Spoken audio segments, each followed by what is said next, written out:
O que há de errado conosco? Comentário de Mari Persona. Eu gosto muito de assistir documentários, principalmente sobre civilizações antigas. E ontem eu estava vendo um sobre os templos que existem ali no Camboja, que é de uma civilização antiga, conhecida como Khmer. E esses templos são antigos, não são muito antigos, porque eles são já da era cristã, né? Alguns deles já tinham entrado na era cristã. Mas eles foram abandonados sem nenhuma destruição, sem nada, né? São uns palacetes bonitos, umas coisas imensas de pedras, todos cercados de canais de irrigação, canais de navegação, e foram abandonados. E até hoje os arqueólogos tentam descobrir a razão. Mas uma coisa, um arqueólogo ontem, no documentário, ele falou uma coisa interessante. Ele falou, porque questionando a razão daqueles templos terem tantas figuras horrendas, né? Porque é impressionante. Você vê assim aquelas paredes repletas de figuras de ídolos com cara feia, com rosto amedrontador. E aí ele respondeu, ele falou, isso aí é porque esses reis, antigamente, eles controlavam a sua população pela religião. Então, quanto mais pavor pudesse colocar nas pessoas, mais elas se mantinham submissas. Isso não mudou até hoje, né? Hoje mesmo eu recebi uma mensagem de uma moça cristã dizendo se ela deve jogar fora o celular Xiaomi, acho que é o nome da marca, Xiaomi, porque ela descobriu que é uma palavra budista. Então, se ela deveria jogar fora o celular dela. E eu disse para ela não ligar para essas pregações de pastores pentecostais que colocam terror nas pessoas, aterrorizam as pessoas. Eu até perguntei se você se chamasse Diana, o que você ia fazer? Pular na lata de lixo, né? Porque é o nome de uma deusa grega. Então, o terrorismo religioso sempre foi usado para manter as pessoas submissas aos seus líderes, aos seus governantes, e principalmente nessas cidades que existem ali abandonadas, o poder era dos sacerdotes, né? Os sacerdotes que ditavam as normas. Então nós temos agora o cristianismo, que é algo totalmente diferente. Nós não somos atraídos ou subjugados pelo medo, mas pelo amor de um que morreu na cruz por nós, levou ali as nossas culpas e deixou para nós um acesso aberto e fácil ao trono de Deus. Então, completamente oposto ao que a maioria das religiões sempre fez, de manter as pessoas na rédea curta por meio de terror, de medo, de acusações e coisas assim. Então, quando nós vemos aqui nesse segundo capítulo de 1 Pedro, quando ele fala no versículo 3, se é que já provastes que o Senhor é benigno. Acho que aqui todo mundo já provou, né? Ninguém tem dúvida quanto a ele. E aqui, quando fala de pedras, não fala dessas pedras que os arqueólogos desenterram. Fala de que somos pedras, ele é pedra viva e nós somos pedras espirituais. Versículo 4, chegando-vos para ele, pedra viva, reprovada, na verdade, pelos homens, mas para com Deus eleita e preciosa, vós também, como pedras vivas, sois edificados casa espiritual e sacerdócio santo, para oferecer sacrifícios espirituais agradáveis a Deus por Jesus Cristo. Por isso que a adoração cristã, o culto cristão, não tem elementos visíveis.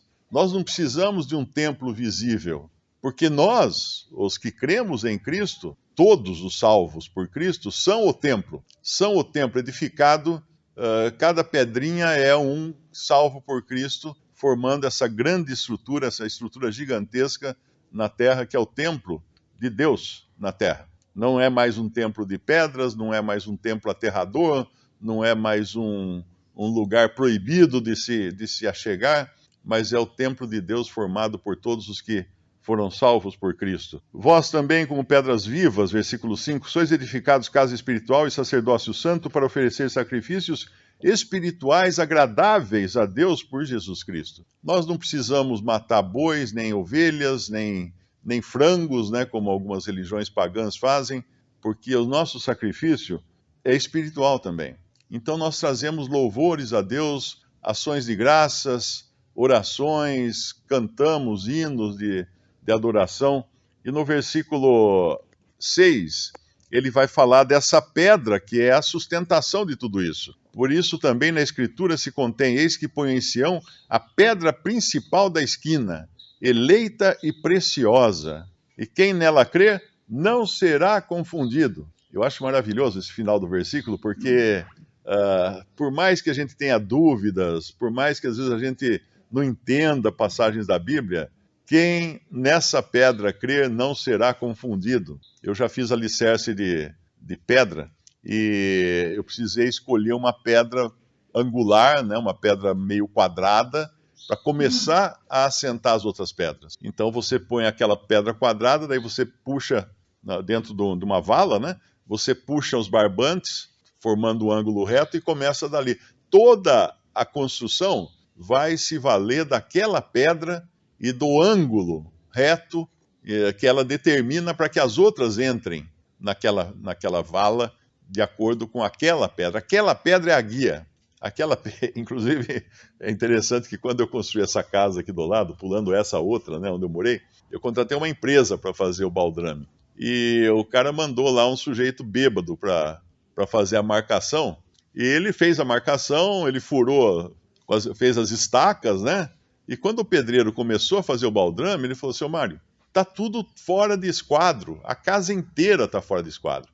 Era como se pegasse uma caixa de papelão e apertasse nos dois cantos assim, e ela ficasse meio trapezoidal. Aí ele precisou, coitado do pedreiro, teve um esforço tremendo de começar a fazer uma parede, por exemplo, ele começava a parede com meio tijolo saindo para fora do baldrame, de um lado, e terminava lá no fim com meio tijolo saindo para fora do outro lado, para tentar acertar, mas ainda assim teve muito problema no telhado, principalmente porque as telhas não encaixavam. As telhas foram fabricadas para encaixar numa estrutura com ângulos retos. E então o problema foi começar errado, partir de um ângulo errado no começo. A nossa vida, quando ela começa de um ângulo errado, de uma pedra errada, ela vai ser torta até o final. Não tem jeito. Mas aquele que crê, como fala no versículo 6, quem nela crer não será confundido. Então, se a pedra inicial tem os ângulos certinhos, bem retinhos, e você pode puxar o barbante nela e confiar nela até o fim da construção, que você não será confundido. Esse é o nosso Senhor. Mas para os que não creem, ele vai falar no versículo 8, e uma pedra de tropeço e rocha de escândalo para aqueles que tropeçam na palavra, sendo desobedientes para o que também foram destinados. Uma coisa é você não obedecer à palavra. Uma coisa é você não obedecer à palavra, por algum motivo. Por algum motivo você não quer obedecer à palavra. Sua vontade própria é maior do que a obediência à palavra. Outra coisa é tentar negar a fidelidade e a veracidade da palavra de Deus. Se tem uma coisa que nunca vai passar, é a palavra de Deus, né? Passarão os céus e a terra, mas as minhas palavras não passarão. Então, quando nós cremos nessa palavra, ela é como sendo fidedigna, não há o que errar. Não vai sair torta a parede da nossa vida, né? Ela vai seguir no prumo. Claro que ao longo da construção da nossa vida, mas nós vamos sair daqui, sair para lá, sair para cá, entortar um pouco de um lado, entortar um pouco do outro, mas estamos firmados na rocha que é Cristo. É a base, o fundamento de tudo é Cristo. No versículo 9, ele fala: vós sois geração eleita, sacerdócio real, nação santa, povo adquirido, para que anuncieis as virtudes daquele que vos chamou das trevas para a sua maravilhosa luz. Nós vamos entender a graça de Deus e a misericórdia de Deus quando nós entendemos que estávamos em trevas, que éramos escravos do diabo, escravos de Satanás. Como fala lá, eu acho que em Hebreus, né? Fomos libertos, deixa eu ver se eu acho aqui, eu não estou lembrando a palavra agora que fala, mas fomos do império das trevas, fomos transportados do império das trevas para a sua maravilhosa luz. Se nós tivéssemos um lapso de visão espiritual para enxergar o que é o império das trevas, eu acho que a gente desmaiaria, né? Porque de tão terrível era o lugar onde nós estávamos. E esse era o lugar de que fala Efésios 2 também. Efésios capítulo 2 nos fala dessa posição horrível em que nós estávamos. E vos vivificou, no versículo 1, estando vós mortos em ofensas e pecados. Quer dizer, não tem uma posição mais baixa para alguém estar do que morto. Morreu é o fim do poço, né? O fim da picada. Em que noutro tempo andaste segundo o curso deste mundo, isso nos fala das modas, dos costumes, das ideologias desse mundo, segundo o príncipe das potestades do ar. Quem é esse? Satanás. Alguém aqui já se deu conta de que um dia na sua vida andou segundo Satanás? Ai, eu imagino, eu sempre fui tão religioso. Aqui está dizendo o contrário. Aqui está dizendo que nós andamos segundo o curso desse mundo, que são as ideologias desse mundo, as religiões desse mundo, as filosofias desse mundo. Eu, inclusive, coloquei uma frase nas redes sociais ontem, que baseada naquele versículo, né? Se alguém escandalizar um desses meus pequeninos, melhor seria, ou alguma coisa assim, que ele fosse atado a uma pedra de moinho ao pescoço e lançado no mar. E eu pus a frase seguinte: hoje empurram tantas ideologias nas crianças que vai faltar pedra de moinho no final. No dia do juízo vai faltar pedra de moinho, porque estão querendo perverter a mente das crianças com ideologias, e Deus vai julgar isso. Não somos nós que vamos julgar isso, não somos nós que temos que fazer passeata, fazer oposição. Deus vai julgar lá na frente. Ninguém se engane quanto a isso. E aqui em Efésios 2, versículo 2, em que noutro tempo andasse segundo o curso deste mundo, segundo o príncipe das potestades do ar, do espírito que agora opera nos filhos das desobediências, da desobediência. Eu sempre leio esse versículo, eu lembro de show de marionetes, né? Quem já viu aquele show de marionete? Mesmo hoje, até hoje tem, você atravessa a Praça da Sé, tem um homem lá vendendo marionete, bonequinho, então ele está com duas tabuinhas assim, com os barbantinhos, e ele vai mexendo e o bonequinho vai dançando. Nós éramos assim ainda antes da nossa conversão, dançando segundo a música do diabo, segundo ele comandando a nossa vida. Mas ele vai entrar aqui no versículo 3, entre os quais também todos nós também antes andávamos. Não nos enganemos disso. Não vamos achar que um dia nós fomos muito bonzinhos e piedosos e caridosos, porque não fomos. Aos olhos de Deus nós estávamos entregues nas mãos de Satanás, e ele guiava a nossa vida. Não era Deus quem dirigia a nossa vida, era Satanás. Antes andávamos nos desejos da nossa carne, fazendo a vontade da carne e dos pensamentos, e éramos, por natureza, filhos da ira, como os outros também. E aí vem aquela passagem linda, né? Que Deus quer misericórdia, pelo seu muito amor com que nos amou e etc. Mas voltando aqui a 1 Pedro, não somos confundidos quando estamos firmados na rocha, na pedra angular, e somos agora um povo eleito, sacerdócio real, nação santa, versículo 9, povo adquirido, fomos comprados. Para que fomos comprados? Para que anuncieis as virtudes daquele que vos chamou das trevas para a sua maravilhosa luz. É importante entender que nós não fomos salvos para nós mesmos. Estou salvo, que bom, estou salvo, que alegria, que bom. Não, nós fomos salvos com o propósito de adorar a Deus, porque Deus busca adoradores, verdadeiros adoradores. Essa palavra verdadeiros, lá em João capítulo 4, tem um significado muito especial. Quando ele fala para a mulher samaritana, Deus busca adoradores que o adorem em espírito e em verdade. Não são quaisquer adoradores que Deus busca, são adoradores que o adorem em espírito e em verdade. Por quê? Porque adorador todo ser humano é. Ainda que ele adore uma pedra, ele é um adorador. Ele, na sua natureza adâmica, ele já nasce um adorador. Caim era um adorador, não é? Caim era um adorador à sua maneira, à sua própria maneira. E aqui ele então, no versículo 10, vós que em outro tempo não éreis povo, mas agora sois povo de Deus, que não tinhais alcançado misericórdia, mas agora alcançastes misericórdia.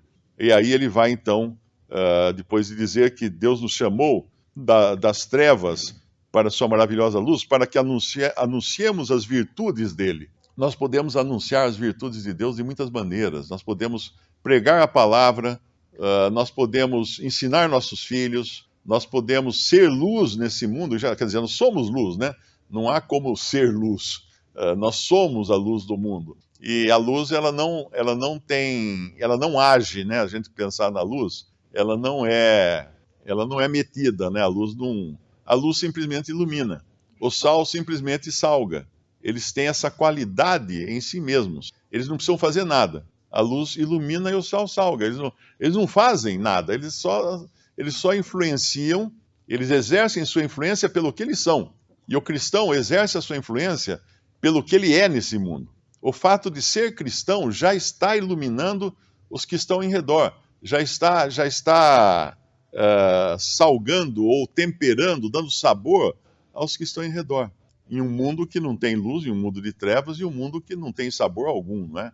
A não ser as coisas para satisfação da carne e coisas desse tipo. E lá, como Paulo fala em 1 Coríntios 15, se esperamos em Cristo só nesta vida, somos os mais miseráveis de todos os homens. Então pensa assim, se as minhas aspirações, se os meus desejos, se os meus planos, tudo é feito para esta vida, como é o de todo incrédulo, né? Somos os mais miseráveis de todos os homens. Por quê?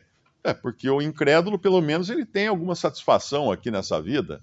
E se o crente não tem a ressurreição diante de si, na sua perspectiva, não tem a eternidade no céu com Cristo, ele está fazendo o quê? Ele está perdendo tempo, então, de adorar a Deus, de louvar a Deus e coisa do tipo. Mas nós não somos os mais miseráveis de todos os homens. Pelo contrário, éramos os mais miseráveis de todos os homens, porque toda a nossa vida estava pautada pela vida aqui na Terra, pelo mundo. Éramos como animais. Qual a diferença de uma besta, de um gado, de um boi, de uma vaca e de um homem? O homem, pescoço do homem, ele olha para cima. O boi só olha para baixo. O boi, você vê um pasto, todos os bois estão olhando para baixo. Não tem nenhum olhando para cima, admirando as nuvens, vendo o sol brilhar, né? Não, eles estão olhando para baixo, porque é onde está o capim. Eles têm que olhar para aquilo que dá a subsistência deles aqui nesse mundo. Mas o crente, ele tem o pescoço mais flexível, ele pode olhar, sim, para o céu.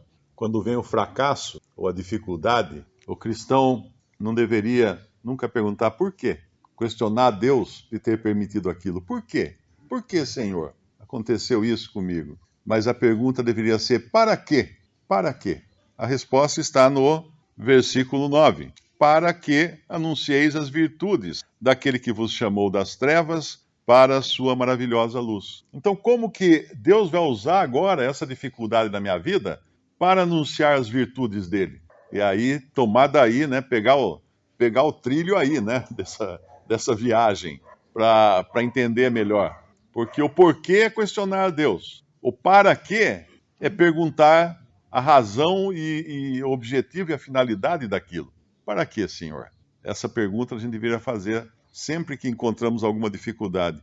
E aí ele vai no versículo 11, amados, peço-vos como a peregrinos e forasteiros, que vos abstenhais da concupiscência da carne, das concupiscências carnais que combatem contra a alma, tendo o vosso viver honesto entre os gentios, para que, naquilo em que falam mal de vós, e não falta gente para fazer isso, né, de falar mal de cristão, como de malfeitores, glorifiquem a Deus no dia da visitação, pelas boas obras que em vós observem. Então esse é o objetivo de um salvo aqui na terra. Deus nos deixou aqui na terra por Ele, por Cristo. O Senhor Jesus está no céu por nós. Nós estamos aqui na terra pelo Senhor, para anunciarmos as suas maravilhosas obras, né? a sua misericórdia, o seu evangelho, a sua graça, e muitas vezes em meio às mais terríveis tribulações. Quando eu vejo alguns religiosos pregando aí, tinha uma igrejinha que às vezes eu passava em frente, tinha uma placa na porta, venha aqui que todos os seus problemas acabarão. Eu falo, nossa, esses caras mentem na cara dura, né? Porque o cristão, quando uma pessoa se converte, os problemas não acabam, os problemas começam. Porque agora ele está em terreno inimigo, é que nem soltar numa guerra, o piloto soltar o paraquedista, o soldado paraquedista, e errar o salto, e ele cair no terreno inimigo, ele cair depois da fronteira. O que ele vai fazer lá? Agora está no pior lugar do mundo para ele estar. E é aqui que nós estamos. Esse é o terreno inimigo. Nós saltamos no lugar que não é o lugar do nosso lado, é o lugar do inimigo. Então, certamente, vai ter tiro para todo lado, não tem jeito. Mas mesmo assim, devemos viver de maneira que os infiéis, os incrédulos, possam observar Cristo em nós, Ele agindo em nós, sua misericórdia, na sua graça, na mudança de comportamento. Eu nunca me esqueço daquela faxineira de um hospital que um médico viu o quanto ela era massacrada, né? Ela era cristã, e o quanto ela era massacrada e criticada pelos outros médicos e pelos outros funcionários, que falou para ela assim: até Deus sabe o que você está passando, e por que você não reclama? Ela falou: porque Deus sabe. Ele já sabe, não tem que reclamar. Quer aprender mais da Palavra de Deus? Visite meu canal youtube.com/respondidas. Quer levar o Evangelho a mais pessoas? Curta esse vídeo, compartilhe e assine meu canal. Adquira meus livros buscando por Mário Persona em clubedeautores.com.br.